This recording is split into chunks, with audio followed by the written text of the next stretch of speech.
Hey, how's going on, guys? Welcome back to another Elestrals deck profile. Have to re-record this one because first time I did this was before the Sparkit ban, and I was talking about stuff that's now outdated because of that. So here we are. We're doing the re-recording, and we're here now with Fire. So I, so far, have been absolutely loving this deck. I think it's absolutely sick, and it does so much really cool stuff. And I don't know if this is going to sound weird to you guys. It probably will. I don't care. I've been doing this for a very long time.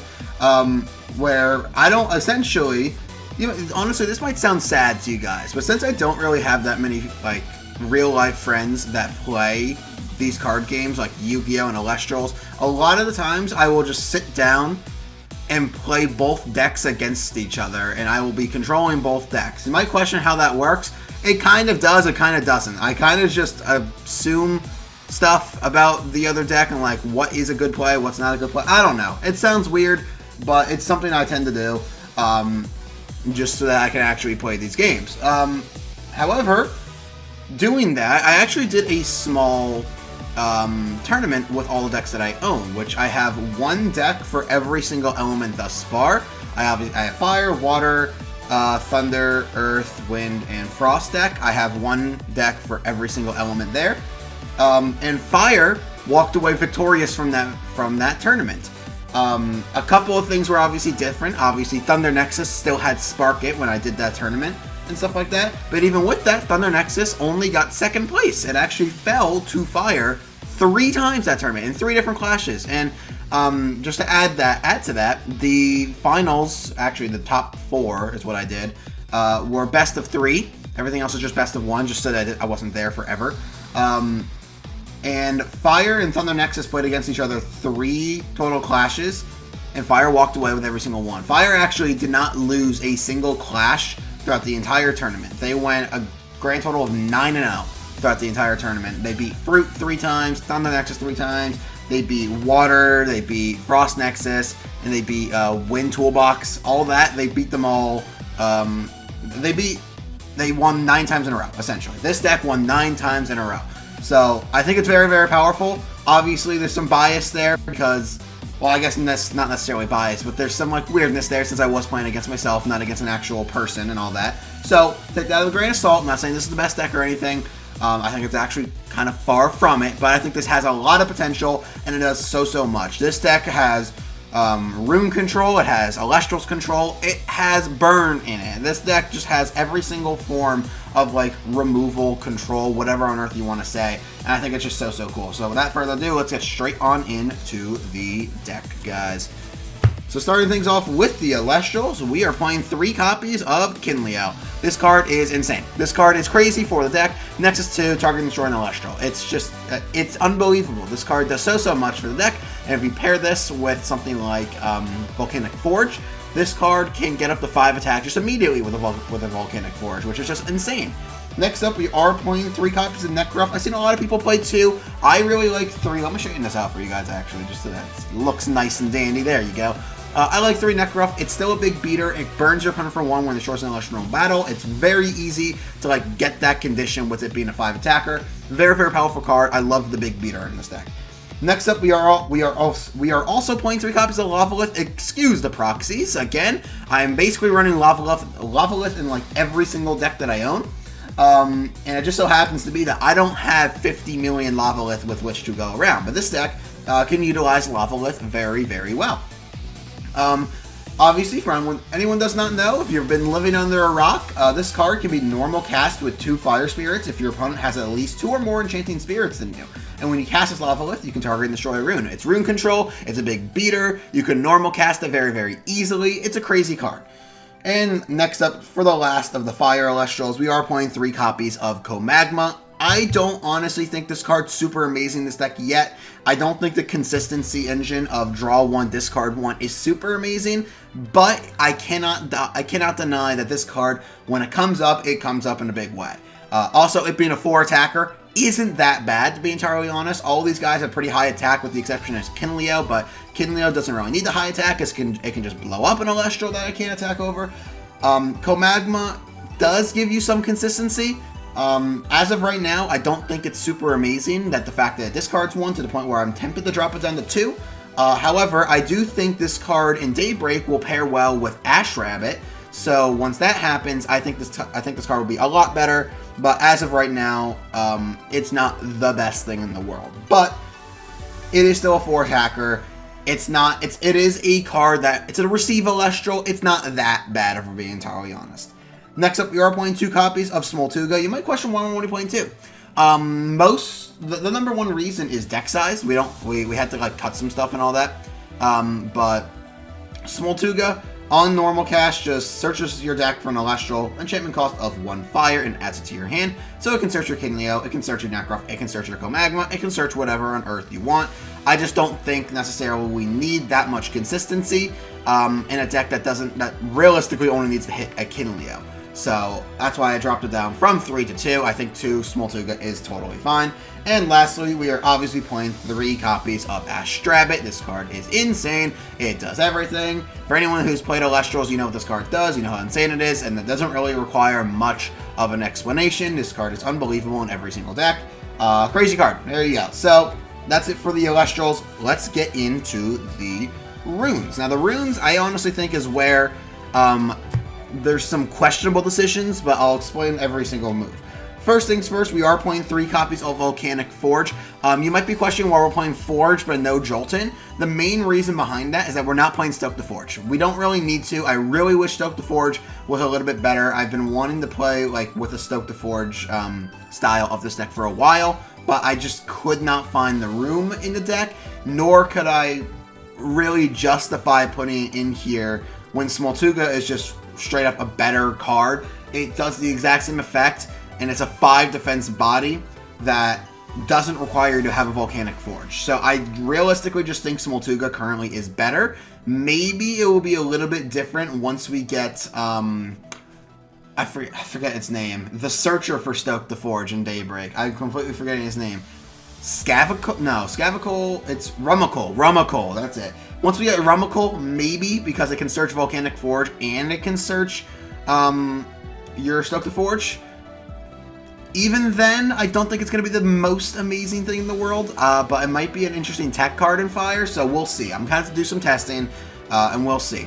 But I really like 3 copies of this card. It is very helpful to have in the deck at the very least, just as a means to buff your guys and also deal with your opponent's Stadium runes so that they can't actually use them on you. So I really like it in this deck as 3 copies. Next up, we are playing 2 copies of Eruption. You could very, very easily drop this card if you would like. It doesn't come up too often, but I really wanted a way to burn my opponent, so that's the main reason I put the Eruptions in here. I really like the burn effect, and even if you are playing against Fire, as long as you're able to use this in a position where they don't have a Fire Elestral on your side of the field, you can still get a good value out of this. And even if you are playing against Fire, you can just side deck this card out, assuming you're going into an actual tournament setting. You don't have to play this card in the deck. I really enjoy it. The only thing that sucks about it is that, obviously, with Fire, it doesn't really do too much, and also it costs you 2 spirits. It's mostly a late game card. Even then, I still really like it in the deck. It has come up just enough to the point where I feel like inclusion was necessary. So for now, we are keeping the Eruptions in the deck. Next up, we are playing 2 copies of Hephaestus. I have seen numerous deck profiles where a deck that focuses on Nexus is not playing the Divine Rune. For example, Frost Nexus decks, I'm seeing a lot of them not playing Kione. I'm seeing a lot of Fire Nexus decks not playing Hephaestus. I'm sorry, I have no idea how on earth you play these decks without a Nexus bank like Hephaestus, like Kione. I don't get it. The fact that this card, you don't need this card's second effect. You need the first effect to enchant up to 4 Fire Spirits to it. You need that because otherwise you don't have a Nexus. You don't have a Nexus plan. So I really think if your deck focuses on Nexusing, you need to play the Divine Rune. I really believe that is what you need to do. I don't understand how players are still getting away with playing this deck without the Divine Rune, the style of deck without the Divine Rune. Obviously, one of the main reasons Thunder Nexus works is because they get to play Zeus, which you can argue the main reason they get to play Zeus is because Zeus is just a good card. The second effect is good, but also it's a Nexus Bank. Like, you use it as the Nexus Bank. Hephaestus, you're doing the exact same thing. You're using it as the Nexus Bank. So I really like 2 copies of this card. You can bump it up to 3 if you want. You could also bump it down, technically speaking. I think 2, though, is the sweet spot. It's the sweet spot of, like, you have to play enough Hephaestus to the point where you can just, if you don't hit it, you can just start attacking over with, like, Necro, or if you do hit it, you can start just popping your opponent's Elestrals with the Kinleo. So I really like it for that reason, as just 2 copies. And lastly, before we get into the counter runes, we are obviously just going to be playing 3 copies of Ambrosia. It's just Ambrosia. Why would you not be playing Ambrosia? It's Ambrosia. There you go. So, for the counter runes, we are obviously playing 3 copies of Chains of Prometheus. We're in Fire, we get to play Chains of Prometheus. So that's why we're playing Chains of Prometheus. For anyone who does not know what this card does, it can only be cast when your opponent activates a counter rune, and you can then negate that rune, and then your opponent heals for 1. So this is very, very powerful because as long as you have this card on your field, you are basically protected from counter runes. You're just protected from counter runes. And even if, yes, technically you're only protected from 1, but if your opponent is forced to spend 2 counter runes just to deal with 1 of your plays, I think that's a win for you. So I really like Chains of Prometheus in this deck. I think every single deck is basically playing 3 copies of this card. Every single Fire deck, I should say, is playing 3 copies of this card because it's insane. This card does so much, and it's just very, very powerful for you. Next up, we are playing 3 copies of Gorgon's Gaze. It's probably the best counter rune in the game as of right now. You can slightly see my face. There you go. But it is probably one of the best counter runes in the game, if not the best counter rune in the game as of right now. This card is insane. It does so much. Amazing card. Absolutely amazing card. We are also playing 3 copies of Tsunami. I think Tsunami is fine at 3. I think these currently are the 2 best counter runes in the game. You could argue Altar of Stars. And technically, also, I should point out, you can, if you want, play Altar of Stars in this deck. If you want to, you can drop some... You can maybe, like, drop a Tsunami and drop a PTA and play, like, 2 Altar of Stars if you like. I don't think that's super amazing in this deck, just because their only Nexus target, really, is Comagma. And Comagma... that's not really an effect that you necessarily want to get off, but it is an option. Like, obviously, Altar of Stars is very, very good. It's one of the best counter runes in the game as a reason. For a reason. The reason why, though, a lot of decks don't play Altar of Stars is that they don't really have Nexus targets. That's, like, one of the main key benefits of Altar of Stars. And Nexus is 1 and changes the position of Elestral, which is why Thunder Nexus plays the card so much, because you can Nexus onto an Astrabit to give yourself a bunch of advantage, but you also get to protect one of your cards with the Altar of Stars just by changing the position. So that's why a lot of decks don't play the Altar of Stars. This is a deck that can utilize it. I just don't think it's as good as some other decks in the format, which is why I'm not playing Altar of Stars. However, to round out the deck, we are obviously just playing the 2 copies of Shield of Achilles and the 2 copies of the Poison Tip Arrow to round out the deck. This is it for the main deck. A lot of runes, but most decks in the format right now are a lot of runes and then not too many Elestrals. Like, I feel like the sweet spot for Elestral count is probably 16, 17, around there. I've seen some people going just for 14, and obviously, if you guys saw my Thunder Nexus deck profile, I'm only playing 14 Elestrals. So, I mean... slightly fewer Elestrals, slightly more runes is basically what you kind of go for. That's going to be it for the main deck. Let's get into the Spirit deck, because the Spirit deck might need a little bit of explaining, but we'll see. So, we are going to be playing for Fire. 1, 2, 3, 4, 5. Drop that. There we go. 6, 7, 8.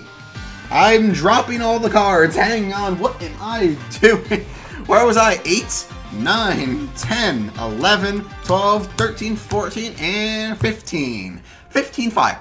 I think this is pretty good. It's sort of similar to what I was saying about Thunder Nexus when I got there. I think just having 15 of the Spirit in a deck that can utilize that 15 Spirit is just very, very powerful. Just getting the 1 extra Spirit from 14, sorry about that, up to 15 strangely enough, it can come up. It can come up, and it can really be the difference maker. So I really enjoy having that in a deck that can run it. The difference being, however, that if you are in Thunder Nexus, I was playing 15 Thunder, 3 Water, 2 Fire. I was playing the 2 Fire for the 2 copies of Lavalith, and I was playing 3 Water for all 3 copies of Tsunami that I had. And the argument to that was, obviously Spirit Math wise, if I'm only playing 3 Tsunami as the water target in the deck, then I can, typically Spirit Math says play 2 of that Spirit. However, this deck we're playing 5 total fire water cards. We're playing 3 Tsunami and 2 Smoltuga. So why am I still then only playing 3 Leviathan? Well, the main reason is that typically you don't necessarily need that additional spirit, that additional water spirit, just to put on one of your guys to prevent them from being affected by Tsunami. It can come up, it can happen, but for the most part, I'd rather just have the 15th Fire Spirit. Since the entire deck is essentially fire, I'd rather just max out on consistency rather than a slight off chance that I can potentially get over a Tsunami. That's sort of the reasoning behind it, and why I have elected to still only play 3 Leviathan. Next up, we are playing 2 copies of Zaptor. This is just for the 3 copies of Astrapet that we play in the deck, and this is going to round out the entire deck. So I really enjoy this. This is probably one of my favorite decks in the current format. I was thinking it was going to be Frost Nexus. Spoiler alert, I now think Frost Nexus sucks. I don't really think that's anything good. Please, if you can help me with Frost Nexus when that video goes live, please help me, because clearly I'm doing something wrong. I cannot find any success with that deck. I feel like it's too inconsistent, and it's just overall, the payoff is not that amazing. So please let me know if you guys have been playing Frost Nexus, what I can do with that deck, and obviously you guys will see my deck profile for it. I think I'm gonna upload my deck profile for that, if not tomorrow, hopefully Sunday. It's gonna be difficult. My schedule's kind of all over the place because I'm working a lot of hours lately, so I've been sort of procrastinating a lot of this, but it's less procrastination, more just I'm tired and I'd rather just sit down and play games rather than actually try to record videos and stuff like that. So that's sort of why my upload schedule has been kind of like non-existent in the past couple of days, but that's sort of the situation that we're in. Either way, I've been rambling on for way too long. This deck's awesome. I really enjoy it. That's going to do it for this video, guys. If you liked it, make sure you slap the like button and subscribe for more, and I hope to see all you guys in the next video. Goodbye.